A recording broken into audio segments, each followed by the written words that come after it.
ఒక ఇంటి మీద అపవిత్రాత్మ ఏలుబడి చేస్తే ఒకటి బ్రతుకు మీద ఆ దెయ్యమాత్మ ఉంటే ఎట్లా ఉండదు? అర్థమైందా? సరే, గెరాసేనుల ప్రాంతానికి వచ్చాడు. గెరాసేనుల ప్రాంతానికి వచ్చినప్పుడు ఆ ఊరు రాగానే ఒకడు ఎదురయ్యాడట. ఎవడాడు? అపవిత్రాత్మ పట్టినవాడు. పవిత్రాత్మ కాదు, అపవిత్రాత్మ. అపవిత్రాత్మ పట్టినవాడు ఎదురయ్యాడట. వాడి గూర్చి బైబిల్లో రాయబడిన మాట ఏంటో తెలుసా? వాడు సమాధులలో వాసము చేసేవాడు అనండి. అంటే అర్థం ఏంటి? ఈ అపవిత్రాత్మ పట్టినవాడు ఈ అంధకార సంబంధమైన చీకటి శక్తుల ప్రభావంలో నివసించి ఉండేవాడు. అధికారంలో ఉండేవాడు. సాతాను అధికారంలో, అంధకార సంబంధమైన అధికారంలో ఉండేవాడు. అపవిత్ర అధికారంలో ఉన్నవాడు ఎక్కడున్నాడంటండి? వాడి నివాసం ఎక్కడ? సమాధుల్లో. నేను అంటాను, అసలు సమాధాన పుణ్యం ఏదేనిలో లేదుగా. ఉందా? ఉందా? సమాధాన మాట ఏదేనిలో లేదు అసలు. ఎప్పుడైతే దేవుని ఆజ్ఞ మీరి ఏదేనును పోగొట్టుకున్నారో, సైతాన్ ఎక్కడ ఏం ఏర్పాటు చేసింది? మరణం, సమాధి అక్కడ వచ్చింది. వీడు ఎక్కడ నివాసం చేస్తున్నాడు? అపవిత్ర ఆత్మ పట్టిన వాడు ఎక్కడ నివాసం చేస్తున్నాడు? సమాధుల్లో. అంటే అర్థం ఏంటి? వాడింట్లో నివాసం చేయడు. దేవుని ఇంట్లో కానీ తన ఇంట్లో కానీ వాడు నివాసం చేయడు. ఈ నివాసం ఎక్కడ? సమాధులు. మరణపు యొక్క రాజ్యం అది. సమాధులు అంటే మరణం. మరణం ఎక్కడ నివాసం చేస్తుందో మనోడు అక్కడ నివాసం చేస్తున్నాడు. అక్కడ ఉండేదంతా ఏంటండి? సమాధుల్లో మరణం.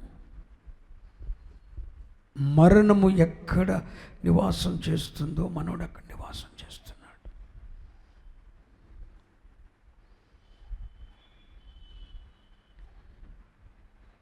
అంధకార సంబంధమైన అధికారంలో ఉన్న ఈ మనుషుడు, అపవిత్రాత్మ ఆధీనములో ఉన్న ఈ మనుషుడు మరణమున్న చోట నివాసం చేస్తున్నాడు. ఎక్కడ మరణించిన వారు ఉంటారో ఆ మరణించిన వారు నివాసం చేసే చోట మనం నివాసం చేస్తున్నాడు. సజీవులు వేరు, మృతులు వేరు. లోకములో ఉన్న ప్రజలను దేవుడు పరిశుద్ధాత్ముడు రెండు వర్గాలు చేశాడు. ఒకటి మృతులు, మరొకరు సజీవులు. సజీవులు సజీవులే కదా నిన్ను స్తుతిస్తారు అన్నాడు.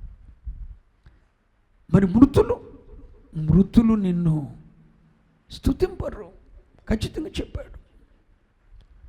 సచ్చినోడు ఏం చేస్తాడండి? ఆడు సపలు కొడతాడా, పాట పాడతాడా, హల్లెలూయా చెప్తాడా, స్తోత్రం అంటాడా? సచ్చినోడాడు సమాధి చేయబడ్డాడు.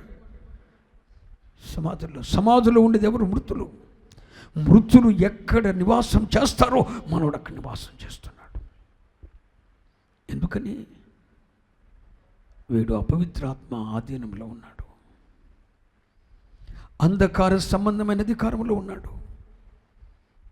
సోదరులారా, ఈ మృతులు ఎవరు? దేవునిని స్తుతించలేని వారు.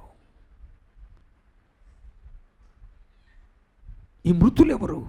దేవునితో ఉన్న సన్నిహిత సంబంధాన్ని పోగొట్టుకున్నవారు, దేవునికి దూరమైన వారు. ఈ మృతులు ఎవరు? దేవుని కొరకు ఏం చేయలేరు. చేతులెత్తి దేవునికి నైవేద్యం అర్పించలేరు. కన్నీళ్లు విడిచి దేవుని హృదయాన్ని ఎరిగి ప్రార్థించలేరు. దేవుని సన్నిధికి రాలేరు, దేవుని పని చేయలేరు. నశిస్తున్న ఆత్మల పట్ల భారం కలిగి నా వల్లైనంత వరకు ఒక ఆత్మను రక్షించటానికి నేను ఏదైనా చెయ్యాలన్న ఫీలింగ్ ఈ చచ్చినోడుకు ఉండదు. వినుమృతుడు. చూడండి, సంఘాల్లో కూడా దేవుని కొరకు ఏమీ చేయలేని వాళ్ళందరూ ఒక టీముగా ఉంటారు. వాళ్ళదంతా ఒక నివాసం. కానుకివుడు, పరిచర్య చేయుడు, పని చేయుడు, అసలు ఏమి చేయలేని ఉంటారు. చూసారా, మృతులు. దేవుని కొరకు ఎప్పుడైనా ఏమైనా చేయగలిగావా? సాక్ష్యం ఇవ్వగలిగావా? మహిమపరచగలిగావా? స్తుతించగలిగావా? ఒక ఆరాధన ఏర్పాటు చేసి 10 ఆత్మలను రక్షించగలిగావా? మృతుడు కాదా? సజీవులే కదా. సజీవులే కదా నిన్ను స్తుతిస్తారు. మృతులు నిన్ను స్తుతింపరు. మనోడి నివాసం ఎక్కడ? సమాధుల్లో. అంటే దేవుని కొరకు ఏమి చేయలేని వాళ్ళు ఉంటారు చూశారు, వాళ్ళ దగ్గర నివాసం పెట్టుకున్నాడు మనోడు. అంతేకాదు, సమాధుల్లో నివాసం చేస్తున్నాడు. సమాధుల్లో తన ఇంటి దగ్గర నివాసం చేయట్లేదు. యేసయ్య చెప్పిన మాట ఏంటో తెలుసా? యోహాను సువార్త 8వ అధ్యాయం. యోహాను సువార్త 8వ అధ్యాయం 35వ వచనం.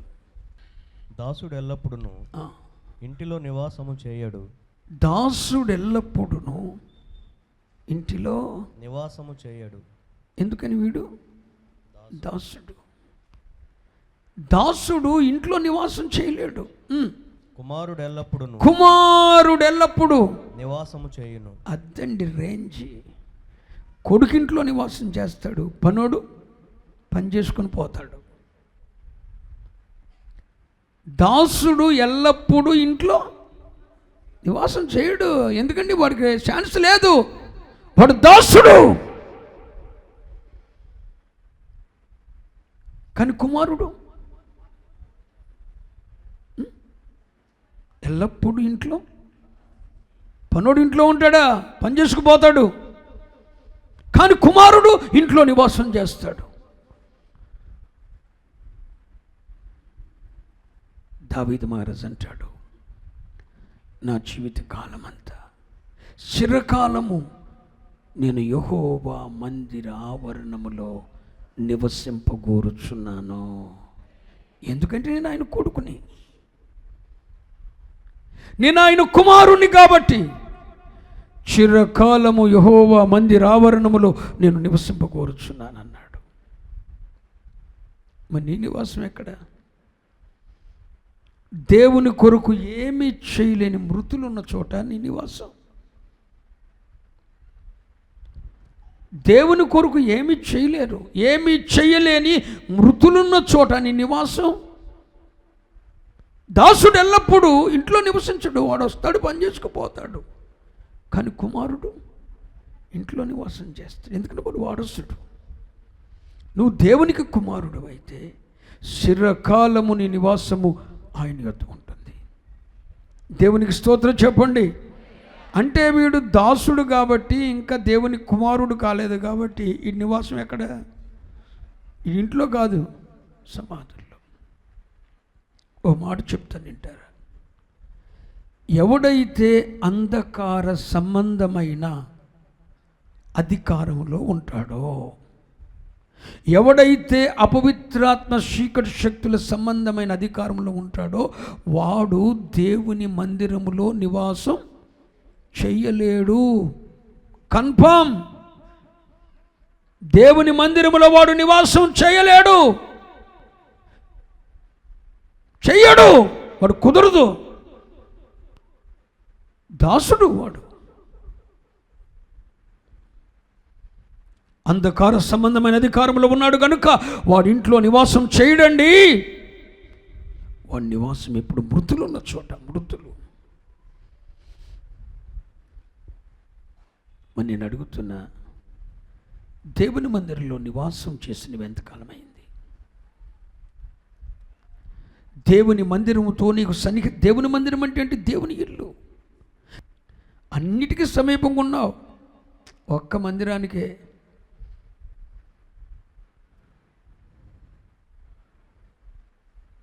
దేవుని ఇంట్లో నివాసం చేసే అంత రేంజ్ నీకుందా?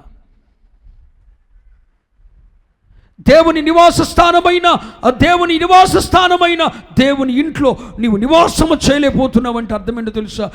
ఏదో అంధకార సంబంధమైన అధికారంలో నీవున్నావు. ఈ అపవిత్రాత్మ పట్టినవాడు, ఈ అంధకార సంబంధమైన అధికారంలో ఉన్నవాడు ఒకటి సమాధుల్లో నివాసం చేస్తున్నాడు. అంటే తన నివాసం సరైన చోట లేదు, సరైన చోట లేదు. తన నివాసము సరైన చోట లేదు, తన నివాసము సరైనది కాదు. ఎందుకని? వాడు అంధకార సంబంధమైన అధికారంలో ఉన్నాడు కాబట్టి వాడి నివాసం సరైంది కాదు. సరే, అంధకార సంబంధమైన అధికారంలో ఉన్న మనుషుడు, అపవిత్రాత్మల ఆధీనంలో ఉన్నవాడు చేసే రెండో పని ఏంటంటే, వాడు రాళ్లతో తన్ను తాను గాయపరుచుకుంటున్నాడు. రాళ్లతో తన్ను తాను గాయపరుచుకుంటున్నాడు. ఎందుకని? వాడు అంధకార సంబంధమైన అధికారంలో ఉన్నాడు, అపవిత్రాత్మల బంధకాల్లో ఉన్నాడు కనుక తనను తాను గాయపరుచుకుంటాడు. దేనితో? రాళ్లతో. రాళ్ళు అంటే అర్థం ఏంటో తెలుసా? శరీర ఇచ్చలు. గలతీ పత్రిక 2:5-19 ప్రకారం శరీర ఇచ్చలు, శరీర కార్యాలు, శరీరంలో నుండి పుట్టుకొస్తున్న శరీర కార్యాలు. కడుపుకు మించి తింటున్నావు, నీకు నీవు హాని చేసుకుంటున్నావు. తాగవద్దు, అది నీకు హానికరమని ప్రభువు చెప్పిన దాన్ని తాగుతున్నావు, నిన్ను నీవు హాని చేసుకుంటున్నావు. మద్యముతో మొత్తులై ఉండకుడి అని ప్రభువు చెప్పారు. మద్యముతో నీ వెళ్ళబుచ్చుతున్నావు, నిన్ను నీవు హాని చేసుకుంటున్నావు. తినకూడదు తినొద్దు, అది నీకు హానికరం. నువ్వు తింటున్న పొగాకు మీద, తుబాకో మీద, సిగరెట్ల మీద రాసి ఉంచుతారు, హానికరం, డేంజర్, క్యాన్సర్ అని. పళ్ళసందుని వేసుకుని పసుపస నవ్వులేస్తావు, నేను నువ్వు ఆయన చేసుకుంటున్నావు. డ్రగ్స్, మాదక ద్రవ్యాలు, మత్తు పదార్థాలు, వ్యభిచారం, జారత్వం, కామ, క్రోధ, మదం, వ్యామోహాలు, శరీరం నుండి పుట్టుకొస్తున్న ఈ రాళ్ళు నేను నువ్వు గాయపరుచుకుంటున్నావు. నేను అంటలేదు, ప్రభువే చెప్పాడు, జారత్వము చేయవాడు తన దేహమునకు హాని చేసుకుంటున్నాడు. పచ్చబొట్టు పొడుపుంచుకునేవాడు తన దేహమునకు హాని చేసుకుంటున్నాడు. రక్తములో ముద్దు పదార్థాలు ఎక్కించుకునేవాడు తన దేహమునకు హాని చేసుకుంటున్నాడు. రాళ్లతో కొట్టుకుంటున్నాడు, తనకు తానే రాళ్లతో గాయపరుచుకుంటున్నాడు ఈ రాత్రి. ఎందుకంటే వాడు అంధకార సంబంధమైన అధికారంలో ఉన్నాడు. జారత్వం చేసేవాడు అనుకుంటాడు, అబ్బా సుఖపడుతున్నాను అనుకుంటాడు. వ్యభిచార పాపంలో ఉన్నవాడు అనుకుంటాడు, ఎంజాయ్ చేస్తున్నాను అనుకుంటున్నాడు. గంజాయి తీసుకునేవాడు అనుకుంటాడు, భలే ఎంజాయ్గా ఉందని. కానీ ఆ రాళ్ళన్నీ తన శరీరమునకు, తన దేహమునకు, తన అవయవమునకు గాయాలు చేస్తున్న సంగతి మరిచిపోతున్నాడు. ఎవడురా బాబుడు తన దేహాన్ని తానే పాడు చేసుకుంటున్నాడో? అంధకార సంబంధమైన అధికారంలో ఉన్నాడు, అపవిత్రాత్మ బంధకాల్లో ఉన్నాడు, అంధకార సంబంధమైన అధికారులు ఉన్నాడు. కాబట్టి వాడి నివాసం సరైనది కాదు. రాత్రి ఎక్కడుంటాడో తెలియదు, పగలు ఎక్కడుంటాడో తెలియదు, మధ్యాహ్నం ఎక్కడుంటాడో తెలియదు, అర్ధరాత్రి పెళ్ళం పడుకున్న తర్వాత ఎక్కడుంటాడో ఇది తెలియదు. ఈ నివాసం మంచిది కాదు. అంధకార సంబంధమైన అధికారులు ఉన్నాడు.